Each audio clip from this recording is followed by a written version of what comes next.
எங்க தண்ணி வருதோ இல்ல அங்க தண்ணி வரணும். ರಾಜಕೀಯವೇ ಹಾಗೆ. ಅಧಿಕಾರ ಹಾಗೂ ಹಣದ ಆಸೆಗೆ ನಾಯಕರು ಯಾವ ಮಟ್ಟಕ್ಕೆ ಬೇಕಾದರೂ ಇಳಿತಾರೆ ಅನ್ನೋದು ಎಲ್ರಿಗೂ ಗೊತ್ತೇ ಇದೆ. ಅಧಿಕಾರ ಸಿಗುತ್ತೆ ಅಂದ್ರೆ ತಮ್ಮ ಮನೆ ಹೆಣ್ಣು ಮಕ್ಕಳನ್ನ ಬೇಕಾದ್ರೂ ಇನ್ನೊಬ್ಬರ ಪಕ್ಕದಲ್ಲಿ ಮಲಗಿಸೋಕು ರೆಡಿ ಇರ್ತಾರೆ ನಮ್ಮ ನಾಲಾಯಕ್ ರಾಜಕಾರಣಿಗಳು. ಇಂತಹ ಹೊಲಸು ರಾಜಕೀಯದಲ್ಲಿ ಒಬ್ಬರ ವಿರುದ್ಧ ಮತ್ತೊಬ್ಬರು ಮಾತನಾಡೋದು ಸಾಮಾನ್ಯ. ಆದ್ರೆ ಅದು ವೈಯಕ್ತಿಕವಾದರೆ ಮಾತ್ರ ಕೆಲವೊಂದು ಸಲ ಕಷ್ಟವಾಗುತ್ತೆ. ಸದ್ಯ ತಮಿಳುನಾಡಿನಲ್ಲೂ ಇದೇ ಆಗಿದ್ದು, ನಟಿ ತ್ರಿಷಾ ಕುರಿತು ತಮಿಳುನಾಡಿನ ವಿರೋಧ ಪಕ್ಷದ ನಾಯಕ ಉದಯನಿಧಿ ಸ್ಟಾಲಿನ್ ಆಡಿದ ಮಾತು ಇವನಿಗೆ ಇದೀಗ ತಿರುಗುಬಾಣವಾಗಿದೆ. ಉದಯನಿಧಿ ಆಡಿದ ಮಾತಿಗೆ ತಮಿಳುನಾಡು ಪೊಲೀಸರು ಇವನನ್ನ ಮಂಗಳವಾರವೇ ಅರೆಸ್ಟ್ ಮಾಡಿತ್ತು. ಚೆನ್ನೈನ ಮನೆಯಲ್ಲಿ ಇವನನ್ನ ವಶಕ್ಕೆ ಪಡೆದ ಪೊಲೀಸರು ಹೊರಗೆ ಬರ್ತಿದ್ದಂತೆ ಭಾರಿ ಹೈಡ್ರಾಮಾವೇ ನಡೆದು ಹೋಗಿತ್ತು. ಸ್ಟಾಲಿನ್ ಬೆಂಬಲಿಗರು ತೀವ್ರ ಆಕ್ರೋಶ ಹೊರಹಾಕಿ ಉದಯನಿಧಿಯನ್ನ ಬಂಧಿಸದಂತೆ ಆಗ್ರಹಿಸಿದ್ರು. ಇದೇ ಸೋಮವಾರ ಕಾವೇರಿ ನದಿ ನೀರು ಹಂಚಿಕೆ ವಿವಾದಕ್ಕೆ ಸಂಬಂಧಿಸಿದಂತೆ ಉದಯನಿಧಿ ತಂಜಾವೂರಿನಲ್ಲಿ ಪ್ರತಿಭಟನಾ ಸಭೆಯನ್ನುದ್ದೇಶಿಸಿ ಮಾತನಾಡ್ತಿದ್ರು. ಈ ವೇಳೆ ಅವರು ನಟಿ ತ್ರಿಷಾನ ಟಾರ್ಗೆಟ್ ಮಾಡಿ ಕೀಳು ಮಟ್ಟದ ಹೇಳಿಕೆಯೊಂದನ್ನ ಕೊಟ್ಟಿದ್ರು. ಇದರಿಂದ ಆಡಳಿತ ಪಕ್ಷವಾಗಿರೋ ಟಿವಿಕೆ ಈ ಹೇಳಿಕೆಯನ್ನ ತೀವ್ರವಾಗಿ ಖಂಡಿಸಿತ್ತು. ಸ್ಟಾಲಿನ್ ಹೇಳಿಕೆಯ ವಿರುದ್ಧ ಪ್ರಕರಣ ದಾಖಲಾಗ್ತಿದ್ದಂತೆ ಪೊಲೀಸರು ಇವನನ್ನ ಅರೆಸ್ಟ್ ಮಾಡೋಕೆ ಮನೆಗೆ ಬಂದಿದ್ರು. ಆಗ ಇವನು ಟಾಯ್ಲೆಟ್ ನಲ್ಲಿ ಬಚ್ಚಿಟ್ಟುಕೊಂಡಿದ್ದ. ನನ್ನ ಗಂಡ ಟಾಯ್ಲೆಟ್ ನಲ್ಲಿದ್ದಾನೆ, ಸ್ವಲ್ಪ ಹೊತ್ತು ವೇಟ್ ಮಾಡಿ ಅಂತ ಇವನ ಹೆಂಡತಿ ಹೇಳಿದ್ದ ವಿಡಿಯೋ ಇದೀಗ ಸೋಷಿಯಲ್ ಮೀಡಿಯಾದಲ್ಲಿ ವೈರಲ್ ಆಗಿದೆ. ಕೊನೆಗೂ ಪೊಲೀಸರು ಇವನನ್ನ ಅರೆಸ್ಟ್ ಮಾಡಿದ್ರು. ಇವನನ್ನ ವಶಕ್ಕೆ ಪಡೆಯೋಕೆ ಬಂದಾಗ ಶಾಂತವಾಗಿ ಇದ್ದ ಇವನು ಮಾಧ್ಯಮಗಳ ಮುಂದೆ ಬರ್ತಿದ್ದಂತೆ ನನ್ನ ಬಂಧನ ಹಾಸ್ಯಾಸ್ಪದ ಅಂದಿದ್ದ. ಅಲ್ಲದೆ ಇದರ ವಿರುದ್ಧ ಕಾನೂನು ಮಾರ್ಗದಲ್ಲೇ ಹೋರಾಡೋದಾಗಿ ಹೇಳಿದ್ದ. ಡಿಎಂಕೆ ಕೂಡ ಉದಯನಿಧಿ ಸ್ಟಾಲಿನ್ ಬಂಧನವನ್ನ ಖಂಡಿಸಿತ್ತು. ಇದನ್ನ ರಾಜಕೀಯ ದ್ವೇಷದ ಕ್ರಮ ಅಂತ ಕಿಡಿಕಾರಿತ್ತು. ಈ ಕುರಿತು ಮಾತನಾಡಿದ ಪಕ್ಷದ ನಾಯಕ ಟಿಕೆಎಸ್ ಇಳಂಗೋವನ್, ನಮ್ಮ ನಾಯಕ ಯಾರ ವಿರುದ್ಧವೂ ವೈಯಕ್ತಿಕ ನಿಂದನೆ ಮಾಡಿಲ್ಲ. ಅವರು ಕೇವಲ ಸಿಎಂ ಜೋಸೆಫ್ ವಿಜಯ್ ಅವರ ವೈಫಲ್ಯಗಳನ್ನ ಪಟ್ಟಿ ಮಾಡಿದ್ರು ಅಷ್ಟೇ. ಅವರು ತ್ರಿಷಾ ಹೆಸರನ್ನೇ ಪ್ರಸ್ತಾಪಿಸಿರಲಿಲ್ಲ ಅಂತ ಹೇಳಿದ್ದ.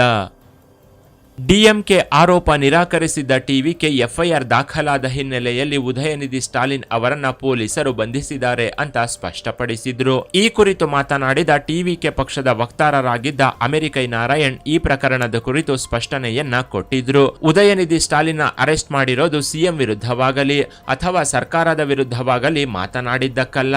ಅವನು ಮಹಿಳೆಯನ್ನ ಅವಮಾನಿಸಿದ್ದಕ್ಕೆ ಪೊಲೀಸರು ವಶಕ್ಕೆ ಪಡೆದಿದ್ದಾರೆ ಅಂತ ಸ್ಪಷ್ಟಪಡಿಸಿದ್ರು. ಅಷ್ಟಕ್ಕೂ ಈ ಉದಯನಿಧಿ ಸ್ಟಾಲಿನ್ ಹೇಳಿದ್ದೇನು ಗೊತ್ತಾ?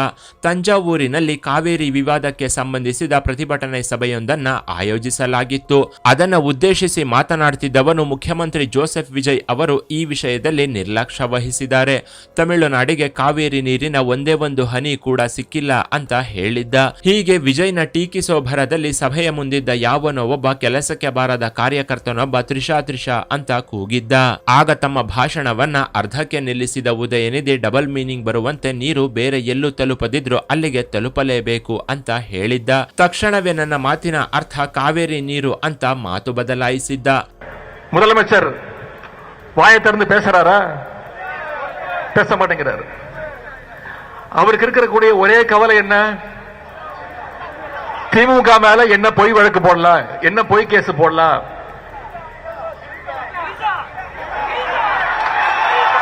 எங்க தண்ணி வருதோ இல்ல அங்க தண்ணி வரணும். ಕಾವೇರಿ ಸೊನ್ನೆ. ಆಗ ಈ ಹೇಳಿಕೆಯನ್ನ ತೀವ್ರವಾಗಿ ಖಂಡಿಸಿದ ಟಿವಿಕೆ ಪ್ರತಿಪಕ್ಷ ನಾಯಕನ ವಿರುದ್ಧ ಕ್ರಮ ಕೈಗೊಳ್ಳುವಂತೆ ರಾಷ್ಟ್ರೀಯ ಮಹಿಳಾ ಆಯೋಗಕ್ಕೆ ಪತ್ರ ಬರೆದಿತ್ತು. ಅಲ್ಲದೆ ಉದಯನಿಧಿ ವಿರುದ್ಧ ಪೊಲೀಸ್ ದೂರು ಕೂಡ ದಾಖಲಾಗಿತ್ತು. ತಮಿಳುನಾಡು ವಿಧಾನಸಭೆ ಚುನಾವಣೆ ಸಂದರ್ಭದಲ್ಲಿ ವಿಜಯ್ ಹಾಗೂ ತ್ರಿಷಾ ಫೋಟೋಗಳು ವೈರಲ್ ಆಗಿದ್ವು. ಆಗ ಬಿಜೆಪಿಯ ನಾಯಕರಾಗಿದ್ದ ಅಣ್ಣಾಮಲೈ ಡಿಎಂಕೆ ಪಕ್ಷ ಈ ಫೋಟೋಗಳನ್ನ ಬಿಡುಗಡೆ ಮಾಡಿದೆ ಅಂತ ಆರೋಪಿಸಿದ್ರು. ತಮ್ಮ ಚುನಾವಣಾ ಪ್ರಚಾರದ ಭಾಷಣಗಳಲ್ಲಿ ಡಿಎಂಕೆ ನಾಯಕರು ಜೋಸೆಫ್ ವಿಜಯ್ ಮತ್ತು ತ್ರಿಷಾ ಅವರ ಕುರಿತು ಕೀಳು ಮಟ್ಟದ ಪದಗಳನ್ನ ಪ್ರಯೋಗ ಮಾಡ್ತಲೇ ಬಂದಿದ್ರು. ಸದ್ಯ ಉದಯನಿಧಿ ಸ್ಟಾಲಿನ್ ಇದನ್ನ ಮುಂದುವರೆಸಿದ್ದು ಈ ಘಟನೆ ಬಳಿಕ ತಮಿಳುನಾಡಿನಲ್ಲಿ ಹೊಸ ರಾಜಕೀಯ ಬಿರುಗಾಳಿಯನ್ನೇ ಎಬ್ಬಿಸಿದೆ. ಅಶ್ಲೀಲ ಹೇಳಿಕೆ ಆರೋಪದಲ್ಲಿ ಬಂಧಿತನಾಗಿದ್ದ ಉದಯನಿಧಿ ಸ್ಟಾಲಿನ್ನ ಸ್ಟೇಷನ್ ಬೇಲ್ ಮೇಲೆ ಬಿಡುಗಡೆ ಮಾಡುವಂತೆ ಮದ್ರಾಸ್ ಹೈಕೋರ್ಟ್ ಅಂದೇ ಆದೇಶ ನೀಡಿತ್ತು. ಉದಯನಿಧಿ ಸ್ಟಾಲಿನ್ ಬಂಧನ ಪ್ರಶ್ನಿಸಿ ಡಿಎಂಕೆ ಸಲ್ಲಿಸಿದ್ದ ಅರ್ಜಿಯನ್ನ ಹೈಕೋರ್ಟ್ ವಿಚಾರಣೆ ನಡೆಸಿ ಪೂರ್ಣಗೊಳಿಸಿತ್ತು. ಕೂಡಲೇ ಉದಯನಿಧಿಯನ್ನ ಬಿಡುಗಡೆ ಮಾಡುವಂತೆ ಪೊಲೀಸರಿಗೆ ನಿರ್ದೇಶನವನ್ನ ನೀಡಿತ್ತು. ಇದೇ ವೇಳೆ ಪೊಲೀಸರ ತನಿಖೆಗೆ ಸಹಕಾರ ನೀಡಬೇಕು ಅಂತ ಡಿಎಂಕೆ ನಾಯಕರಿಗೆ ಹೈಕೋರ್ಟ್ ಸೂಚಿಸಿತ್ತು. ಉದಯನಿಧಿ ಬಂಧನದ ಕುರಿತು ಮಾಹಿತಿ ನೀಡಿದ ಅಡ್ವೊಕೇಟ್ ಜನರಲ್ ವಿಜಯ್ ನಾರಾಯಣ್ ಮಹಿಳೆಯರ ಘನತೆಗೆ ಕುಂದುಂಟು ಮಾಡುವ ಆಕ್ಷೇಪಾರ್ಹ ಹೇಳಿಕೆ ಆರೋಪದ ಮೇಲೆ ಪೊಲೀಸರು ಬಂಧಿಸಿದ್ರು. ಪ್ರತಿಪಕ್ಷ ನಾಯಕನನ್ನ ವಿಚಾರಣೆ ಬಳಿಕ ಬಿಡುಗಡೆ ಮಾಡಿದ್ರು. ಜೈಲಿನಲ್ಲಿಡುವ ಅಥವಾ ನ್ಯಾಯಾಂಗ ಬಂಧನದಲ್ಲಿಡುವ ಯಾವುದೇ ಉದ್ದೇಶ ಇಲ್ಲ ಅಂತ ತಿಳಿಸಿದ್ರು.